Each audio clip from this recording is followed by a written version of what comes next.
Oke, untuk yang pertama adalah konsep dasar SIK atau Sistem Informasi Kesehatan.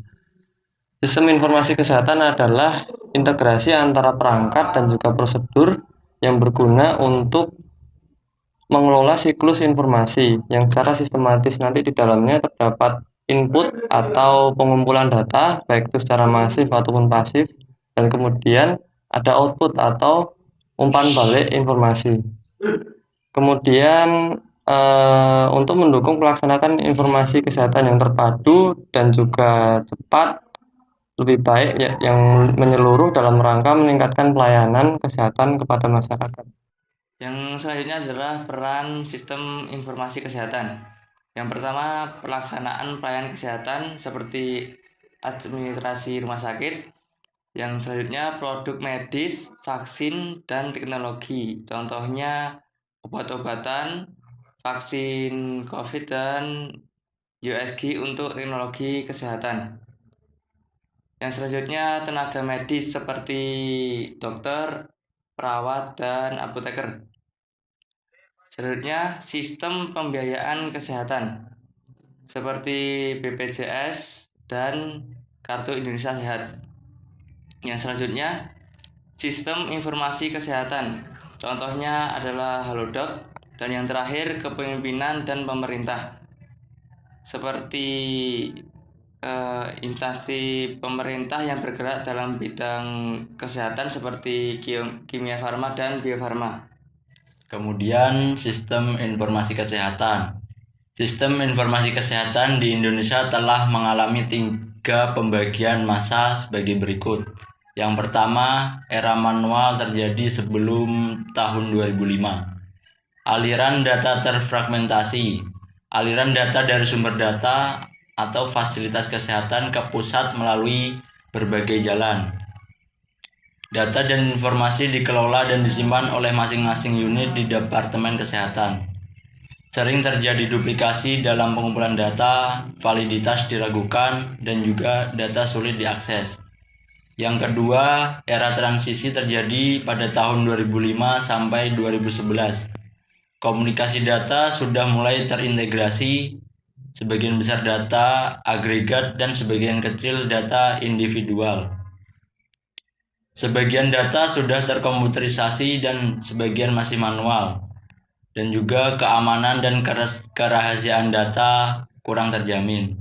Dan yang terakhir, era komputerisasi terjadi pada tahun 2012.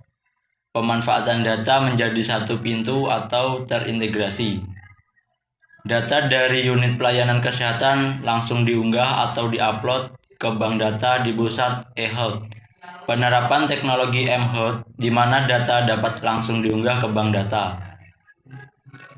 Keamanan dan kerahasiaan data terjamin karena memakai secure login. Lebih cepat, tepat waktu, dan juga efisien. Nah, berikutnya fungsi sistem informasi kesehatan. Sistem informasi kesehatan memberikan dasar-dasar untuk pengambilan keputusan dan memiliki 4 fungsi utama. Yang pertama, pembuatan data sebagai contoh data PHBS. Yang kedua, kompilasi proses pengumpulan data yang sudah dibuat. Yang ketiga, analisis dan sintesis, menganalisa dan mencari ide pokok yang dapat berguna berupa sebuah data, fakta, dan informasi. Yang keempat, komunikasi dan penggunaan. Setelah data dikumpulkan, kemudian tinggal penerapannya ke publik, seperti contohnya Halodoc. Sistem informasi kesehatan mengumpulkan data dari sektor kesehatan dan lainnya.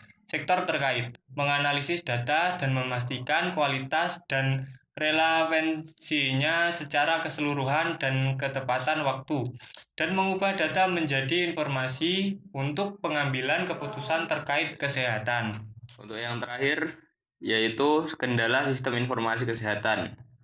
Di sini, kendala sistem informasi kesehatan kebanyakan terjadi pada daerah-daerah pelosok di negeri ini.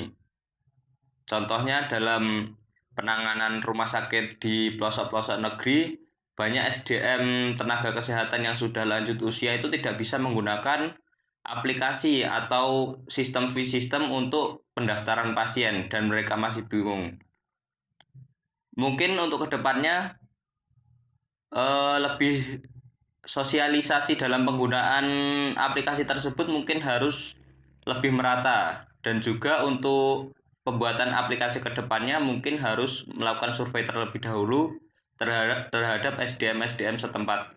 Jadi SDM tersebut dapat menggunakan aplikasi-aplikasi atau sistem-sistem yang sekarang sudah dilakukan di daerah-daerah yang sudah maju dapat diterapkan secara maksimal di daerah-daerah yang tertinggal, sehingga untuk hal kesehatan Indonesia dapat bersaing dengan negara-negara lain. Terima kasih.